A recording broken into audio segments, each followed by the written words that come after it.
네, YTN 라디오 생생경제 2부 시작하겠습니다. 취재부터 뉴스까지 한 큐에 살펴보는 시간, 취재 수첩 생생타임즈입니다. 오늘은 더구로의 오소영 기자 그리고 이데일리의 하진아 기자 두 분과 함께하겠습니다. 두 분 어서 오십시오. 안녕하세요. 네, 뉴페이스 하진아 기자님. 그런데 뉴페이스답게 이렇게 발랄하고 통통 튀는 아이템이 아니라 굉장히 무거운 아이템을 갖고 오셨네요. 알겠습니다. 한번 무거운 아이템 한번 다뤄보죠.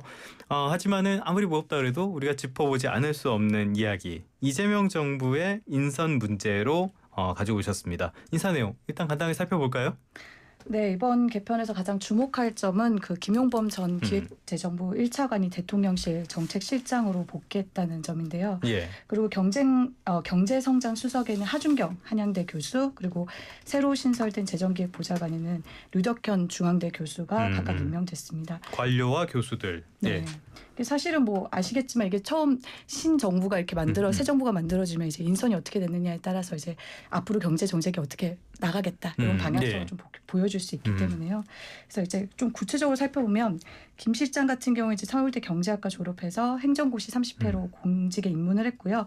보면 이력을 보면 세계은행 선임 이코노미스트, 기재부 1차관 등을 역임을 했기 때문에 빵빵하네요. 문재인 네. 정부 때 1차관 하셨었죠. 예, 맞아요. 예. 그래서 거시경제라든지 뭐 국제금융 이런 데 능통한 관료 출신 전문가라고 볼 수 있습니다. 또 이제 이게 또 특이한 게 1997년 그 IMF 위안 위기 때 사무관으로 경험을 했다고 해요. 그 당시 이제 예. 경제 위기 대응의 이제 중요성을 체감을 하지 않으셨을까. 그래서 이제 이후의 정책 철학에도 좀 영향을 미치지 않았을까 이렇게 네. 생각이 들고요. 또 코로나19 그 팬데믹 때는 또 기재부 1차관을 또 하셨어요. 일을 그래서 몰고 다니시는구만. 그래서 그 당시에도 이제 뭐 거시경제 소방수 뭐 이런 평가를 받으셨을 정도로 예. 이런 여러 가지 일을 하셨습니다. 그래서 금융 관료 중에서도 이제 정책 철학이 뚜렷하다, 또 뭐 조용하지만 실무가 강하다, 뭐 이런 별명을 갖고 있습니다. 또 이분이 또 퇴임 이후에도 좀 이력이 재밌는 게 예. 그 국내 블록체인 투자사 해시드의 싱크탱크인 해시드 오픈 리서치 대표를 맡았어요. 아, 그래요? 그래서 네. 사실 이제 그 전통적인 경제 관료가 생각하기에는 조금 특이한 이력이라고. 그러니까. 네, 예. 가상통화 이런 걸 하셨으니까요. 또 이제 경제성장 수석, 요건 이제 원래 경제수석이었는데 명칭이 이제 이름이 바뀐 거구나. 네, 성장에 예, 좀 예, 방점이 찍혀 있다고 예. 볼 수 있습니다. 그래서 여기에는 이제 그 하준경 교수, 한양대 하준경 교수가 임명이 됐는데 이분이 이제 한국은행 출신이세요. 그래서 예. 통화 정책에도 정통하시고 또 한양대에서는 이제 거시경제랑 산업정책 분야 연구를 하셨던 이제 학자인데 이분이 좀 특이한 게 이제 슌페터 경제학을 연구하셨던 분이에요. 이게 기업가 정신, 이제 뭐 흔히 얘기하는 우리 그 창조적 파괴, 뭐 혁신, 이게 뭐 경제 발전을 이룩한다 뭐 이런 건데 그래서 이제 오히려 또 기업 친화적인 정책을 또 내실 수 있지 않을까 이런 생각이 들고요. 슌페터 오랜만에 듣는 이름이네요. 예. 그래서 또 하수석 같은 경우는 이재명 대통령이 이제 경제 브레인으로 좀 정책 브레인으로 잘 알려져 있습니다. 이미 2022년 대선 때 이미 이제 캠프에 합류해서 이제 공약 설계에 참여를 하셨었고 그래서 요번에도 이제 뭐 이재명 대통령의 국가 주도의 성장 전략 이게 가장 결이 잘 맞는 인물이다 이렇게 평가를 받고 있습니다. 알겠습니다. 그런데 사실 기존에 없었던 직책들도 보이더라고요. 재정기획보좌관 이거는 새로 만들어진 거죠? 네, 이게 문재인 정부 때 있다가 또 윤석열 정부 때는 있었어요, 또 예. 폐지됐던 건데 이게 단순히 예산을 집행하는 게 아니라 아마 이제 중장기 재정 전략을 좀 기획하는 자리 이렇게 봐야 되지 않을까 싶은데 류덕현 보좌관 같은 경우에도 이제 그 한국조세재정연구원에 계셨었고 또 한국재정학회 이사를 지낸 요 재정 분야 전문가세요. 그래서 이제 뭐 이분 같은 경우에는 지금 그 예산 편성 운영에 그 이재명 대통령이 이제 그 예산 편성권을 이제 기재부에서 떼와서 가져가겠다라고 대통령실에서 주도하겠다라고 얘기를 하셨기 때문에 이게 아마 뭐 앞으로 대통령실의 입김이 좀 더 거세지지 않겠냐. 또 이제 지금 추경 편성 뭐 확장 재정 정책 이런 거 얘기하고 계시거든요. 그래서 이게 이 부분에 대해서 이제 경제 구상에서 좀 중요한 역할을 하지 않겠냐 이렇게 예상이 듭니다. 알겠습니다. 일말에 우려가 드는 부분은 지금까지 계속해서 대통령실을 줄여야 된다. 대통령실에 힘을 빼야 된다라는 이야기들은 여러 차례 했었는데 오히려 강해지는 거 아닌가. 약간 일말에 불안감이 드는 것도 사실입니다. 그렇습니다. 우리 지금 87년 체제에서 가장 문제점으로 지적받는 게 너무 비대한 대통령실이라는 건데 잘 모르겠습니다. 현명하게 잘 해가야겠죠.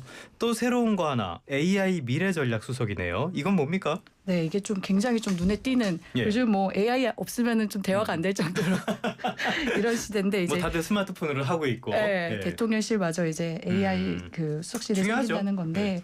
이게 뭐 이재명 대통령 공약 보면은 이제 AI 관련 공약들이 좀 눈길을 끌었습니다. 그래서 뭐 이게 그 제1 공약이기도 하셨었고요. 예. 그 AI 육성 정책이 그래서 그 AI 정책 수석 자리를 신설하겠다라고도 얘기를 밝혔었습니다. 그래서 이제 이게 얼만큼 이제 이 새 정부가 AI를 중시 여기느냐 이런 걸 좀 알 수 있을 것 같고요. 단순히 생각하면 이제 기존의 그 과기부나 행안부에서 이렇게 흩어져 있던 그 뭐 디지털 데이터, AI 뭐 이런 걸 이제 한 축으로 이렇게 모은 거다 이렇게 볼 예. 수도 있는데, 근데 이거를 더 이렇게 크게 보자면 이제 AI 기반으로 이제 국가 전략을 좀 모색을 하지 않겠느냐, 뭐 이렇게도 좀 생각을 예. 해볼 수 있을 것 같습니다. 네. 알겠습니다. 그렇다면 구체적으로는 어떤 역할을 하게 될지 이런 것들이 나온 게 있습니까? 그러니까 일단 제 생각에는 지난해 이제 AI 네. 기본법이 통과를 됐거든요. 그렇죠. 그래서 예. 아마 이제 시행령 등 이제 하위 법령 등을 만들어야 될 텐데 지금 이제 과기부에서 하고 있는데 요거를 이제 아마 좀 중점적으로 하지 않을까 이런 생각이 들고, 또 산업 전략 차원에서는 뭐 AI 생태계 육성이라든지 인재 양성 뭐 이런 것들 하게 될 거고, 또 이제 이걸 조금 더 이제 길게 긴 호흡으로 가져간다면 이제 뭐 세금 행정이라든지 복지 행정 이런 데 저희가 이제 AI 가지고 이제 충분히 예측 가능한 그렇죠. 설계를 할 수 있잖아요. 그래서 그런 이제 중장기적 전략을 기획을 하게 되지 않겠냐. 뭐 이렇게 생각을 해볼 수 있습니다. 그래서 이번 인사 발표할 때도 사실 뭐 인구 및 기후 위기 과제를 해결할 수 있도록 이 AI를 한번 활용해 보겠다 뭐 이런 얘기를 하셨었거든요. 그래서 뭐 예를 들면은 뭐 진짜 고령화, 지방 소멸, 뭐 노동 시장 변화 이런 거에 이제 AI를 도구로 쓰는 방식도 있을 것 같기도 하고요. 예. 그래서 뭐 앞으로 이렇게 되면은 뭐 또 반대로 이제 뭐 그 AI를 또 투자를 하려면 또 엄청난 좀 재정적 지원들이 필요하잖아요. 네. 그래서 그렇게 되면 또 재정기획보좌관 아까 얘기했던 그 큰 그림을 그리고 있는 뭐 예산 관련해서 그런 그 이제 고기랑도 이제 좀 아무래도 좀 공조가 좀 필요하지 않을까. 그런 생각이 듭니다. 네. 아니 뭐 역할은 굉장히 많을 것 같은데 나 잘 모르겠어요. 나 진짜. 아니, 기본적으로 이게 제가 아까부터 우려를 말씀을 드렸던 건 대통령실이 너무 비대해지면은 관료 조직이 다 대통령실 눈치만 보면서 안 움직이거든요. 그럴 수 있죠. 지금까지 계속 우리가 반복됐던 문제점인데 잘 모르겠습니다. 일단 요거는 어떻게 현명하게 운용하는 그런 것들이 많이 필요할 것 같고요. 그렇다면 말씀하신 거는 AI 수석은 기술 전문가, 단순히 전문가가 아니라 어떤 국정의 기획자가 된다는 거네요. 그렇죠. 아까 제가 말씀드렸듯이 그 대통령 1호 공약이 이제 AI 3대 강국 도약 요거였거든요. 그래서 AI 등 이제 첨단 전략 산업에 100조 원을 집중 투자하겠다라고 얘기도 했었고요. 그래서 요 AI를 별도로 떼서 이렇게 수석 자리를 만들었다는 것 자체만으로도 이게 뭐 얼마나 적극적으로 육성하겠다, 강력한 의지를 드러냈다, 뭐 이렇게 말씀을 드릴 수 있습니다. 그래서 요 수석실이 얼마나 말씀하신 대로 얼마나 기능을 잘 하느냐에 따라서 이제 이재명 정부의 디지털 국정 철학이 구체화될 수 있지 않을까 이렇게 생각을 해볼 수 있을 것 같습니다. 맞아요. 뭐 지원이라든지 판 깔아주는 역할을 열심히 한다면은 그건 뭐 순기능이 될 수가 있겠죠. 통제하려고 하면은 역기능이 될 것이고 잘 모르겠습니다. 어떻게 갈지 계속적으로 지켜보면서 말씀을 드리도록 하겠고요. 전반적인 방향성 어떻게 보시나요? 이제 가장 먼저 드는 생각은 이제 말씀하신 대로 그 대통령실 좀 비대해지면서 이게 그 이재명 대통령이 계속 강조했던 게 이제 확장 재정 기조를 가져가겠다라는 걸 얘기를 했었거든요. 그래서 그게 이제 본격화되지 않겠냐 이런 생각이 들고요. 그 공약했던 게 247개 정책 과제를 이행하려면 이제 예측했던 게 한 210조 원 정도 예산이 필요하다고 얘기를 했는데, 여기 재원을 어떻게 마련하느냐라고 얘기했을 때는 국채 발행을 하든지 뭐 국채 발행 외에 뭐 증세는 한다는 얘기를 안 하셨어요. 그러니까 이제 생각난다. 증세 없는 복지는 호구입니다. 얘기했던 거. 그래서 세는 세금을 최대한 줄이겠다. 뭐 이런 식으로 이제 뭐 탈세, 세금 체납 정리, 뭐 조세 지출, 재정 지출, 뭐 조정, 뭐 이런 식으로 얘기를 하셨거든요. 뭐 세무 조정은 정부마다 얘기했던 거고 항상 그냥 국채라고 그냥 말씀하셔도 될 것 같은데 그거 외엔 방법이 없어 보이는데요. 그러니까요. 그래서 아무래도 이제 뭐 지금 잠재 성장률도 3%의 달성 공약을 하셨어요. 그래서 근데 지금 그 한국은행이라든지 KDI에서 추산하는 거는 한 1% 후반 정도 된다. 그러니까 앞으로도 이제 당분간 좀 이렇게 중장기적으로는 그 성장 중심의 예산, 확장 재정 정책을 펼치지 않겠냐 이렇게 예상이 듭니다. 그래서 지금 필요해요. 지금 또 그 추가 경정 예산안 편성 지금 예. 준비를 하고 있잖아요. 그래서 이게 아마 좀 가장 큰 숙제 과제가 되지 않을까. 이번 1기 그 경제팀에서는 네네. 그렇게 예상을 하고 있습니다. 정말 어려운 시기에 정부가 출범을 해서 이런 운영의 묘가 많이 필요할 것 같은데요. 너무 한 방향으로 쏠리지 않게 적절하게 잘 갔으면 좋겠습니다. 다음으로는 이제 조금 재밌는 이야기로 가보도록 하죠. 우리도 여러 차례 말씀을 드렸어요. 머스크하고 트럼프. 지금은 저래도 결국에는 둘이 싸울 거다. 예상대로 가네요. 어떤 상황입니까 지금? 네, 두 분의 이제 관계가 결국은 파국을 맞았습니다. 그래서 트럼프 대통령이 최근에 MBC 방송이랑 인터뷰를 하면서 머스크 관계에 대해서 공개적으로 끝났다. 더 이상 대화는 않겠다라고 언급을 했습니다. 그리고 그 우정의 상징으로 여겨졌던 그 테슬라의 차량이 있는데 이것조차도 지금 트럼프가 팔겠다라는 이야기가 좀 나오고 있습니다. 쪼잔해 진짜. 이런 거 보면 딱 두 개가 생각나요. 유유상종 그리고 토사구팽 이런 말들.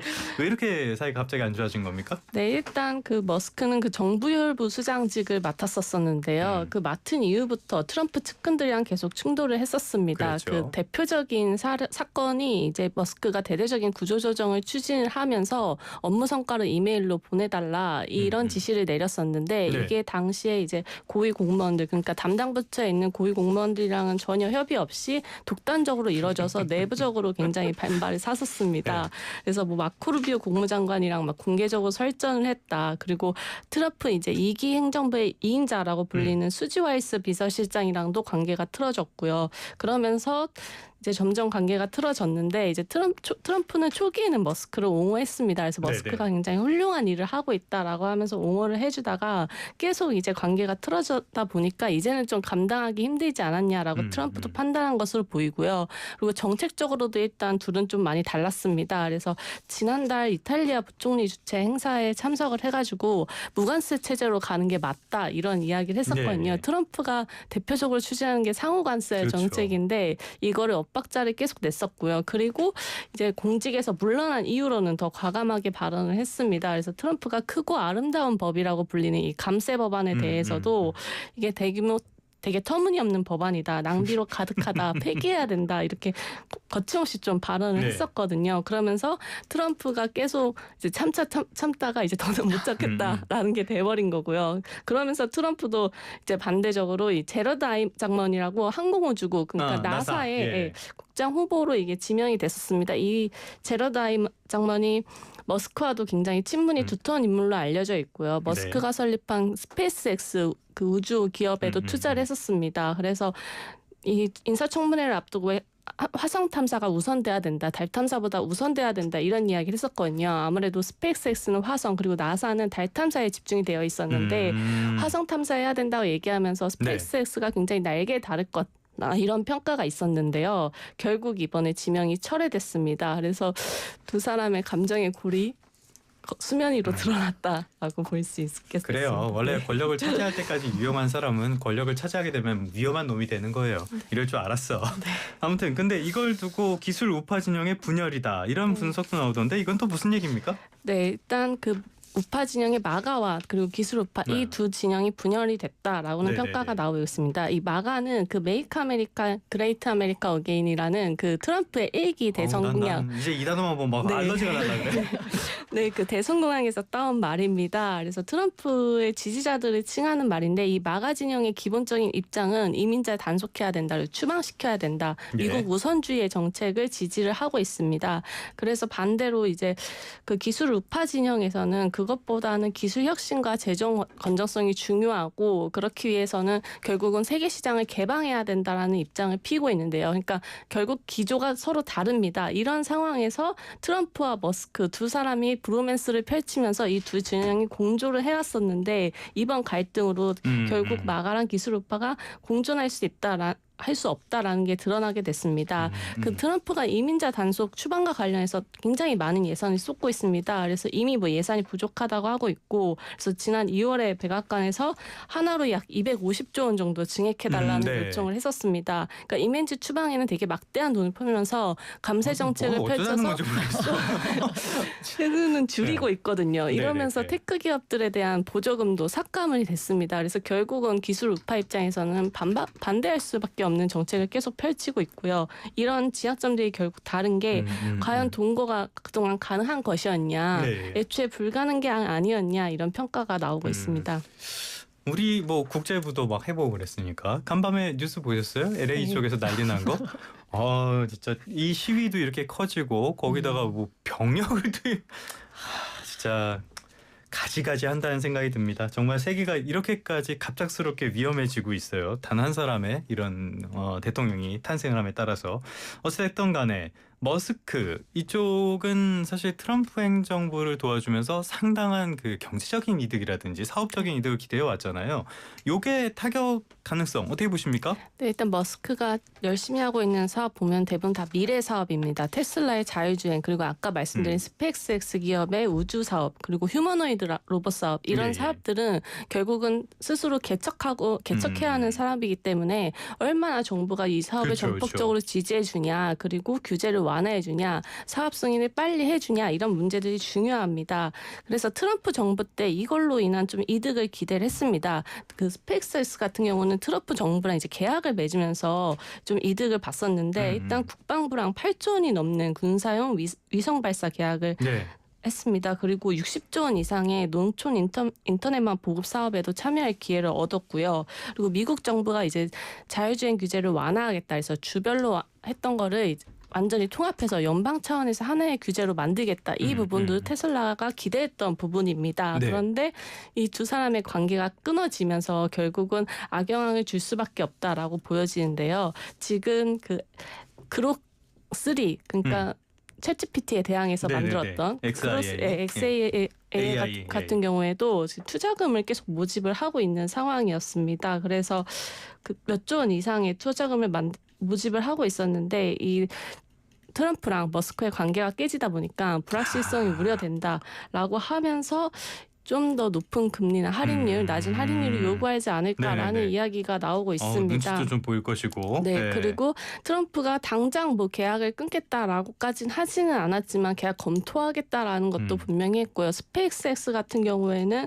뭐 이제 예산 절감을 위해서는 끊어야 된다, 대안 찾겠다 이렇게까지 나오고 있습니다. 그래서 국방부랑 나사에서 그 아마존 창업자죠. 제프 베이조스가 운영하는 블루 오리진 포함해가지고 3곳을 살피고 있다라고 하면서 이제 머스크 소유의 기업들이 아무래도 불리하게 됐다, 이런 평가가 나오고 있습니다.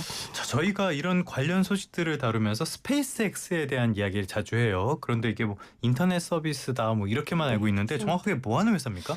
네, 스페이스X는 미국의 우주 그리고 안보 산업에서 굉장히 중요한 역할을 하고 있습니다. 그러니까 사실상 미국에 있는 우주 관련된 산업들은 혼자 다 하고 있다라고 봐도 사실 무방할 것 같습니다. 인터넷만 하는 데가 아니군요. 예. 네, 그래서 아까 말씀드렸다시피 트럼프가 스페이스X랑 계약 뭐 끊어야 된다 이런 얘기하면서 머스크가 그럼 우리 우주선 철수하겠다 얘기한 게 드래곤입니다. 이 네네. 드래곤 우주선 같은 경우에는 최대 7인승의 민간 유무인 우주선입니다. 그러니까 우주인도 나를 수 있고 화물도 우주정거장에 실어 나를 수 있는 역할을 하고 있는데요. 일전에 나사에서도 이 스페이스 말고도 다른 기업들이랑 이 우주선을 통해서 우주 비행사를 우주로 나르는 이러한 것들을 계속 해왔었습니다. 근데 번번이 실패를 했었고요. 그래서 스페이스X가 아니면은 과연 누가 할 수 있냐 이런 이야기가 나오고 있습니다. 그리고 미국 그 안보 측면에서도 굉장히 중요한 역할을 하고 있는데요. 미국 군사나 정보기관들이 이 스페이스X를 통해서 위성을 발사를 하고 있습니다. 그래서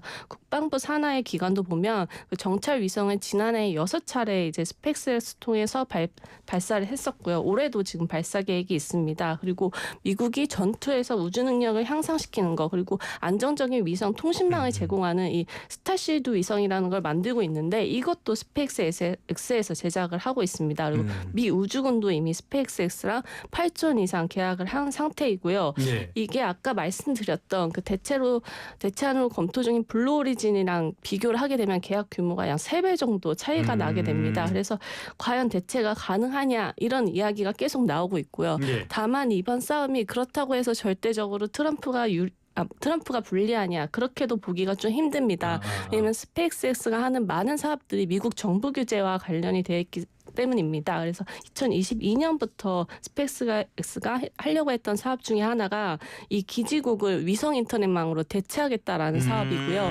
이거를 T-모바일이랑 협력을 해왔었습니다. 근데 규제 때문에 이게 막혀서 한동안 진전을 보지 못하다가 트럼프 정부 들어서 이걸 조금 풀어주면서 이제 시작을 할 수 있게 됐거든요. 그러니까 규제랑 결국은 맞물리는 사업이기 때문에 이번에 이런 갈등이 결국 미국 우주 산업 전반 전체적인 영향 그리고 스페이스X의 사업에도 좀 악영향을 줄 수 있다 이렇게 보입니다. 뭐 두 사람의 행보에도 영향을 미치게 될 것이고요. 원래 기본적으로 중2병 두 사람이 이렇게 싸우면 우리는 팝콘 같은 거 먹으면서 구경만 하면 되는데 그럼 재밌잖아요. 문제는 투자자분들일 것 같아요. 테슬라 주가 이쪽은 어땠습니까? 네, 테슬라 주가가 현지 시간으로 5일에 14% 이상 급락을 했습니다. 그래서 하루 사이에 시총만 200조 원 이상 날라갔다고 하고요. 그러면서 머스크가 SNS 글을 지워가지고 또 이것도 좀 화제가 됐었습니다. 뭐라고 썼었는데요? 트럼프에 대해서 공격적으로 썼던 글들을 다 지워서 화해하는 거 아니냐. 뭐 스파링하자는 얘기는 안 해요? 네, 이런 이야기였었는데 잠시 후에 또 말씀드리겠습니다. 네, 그리고 뭐 다우존스 30 산업평균지수 그리고 S&P 500 지수 모두 다 하락을 했습니다. 그래서 이튿날은 좀 테슬라는 가격이 반등해서 3% 정도 올랐고요. 그리고 아무래도 트럼프, 머스크 모두 이제 비트코인도 되게 친 비트코인 정책 펼쳤기 때문에 비트코인 가격도 이제 굉장히 위태로웠습니다. 그래서 5일에 10만 900달러까지 갔거든요. 그러니까 뭐 11만 달러까지 요새 상승을 했다가 최근에는 10만 달러 선도 위험하다 이런 이야기가 나오고 있고 머스크 코인으로 불리는 그 도지코인 같은 경우도 10%까지 급락했습니다. 사실 도지코인은 뭐 머스크가 대놓고 주가 조작을 한 그런 코인이기도 하죠. 두 사람의 관계 앞으로 뭐 어떻게 개선될 여지는 별로 없겠죠?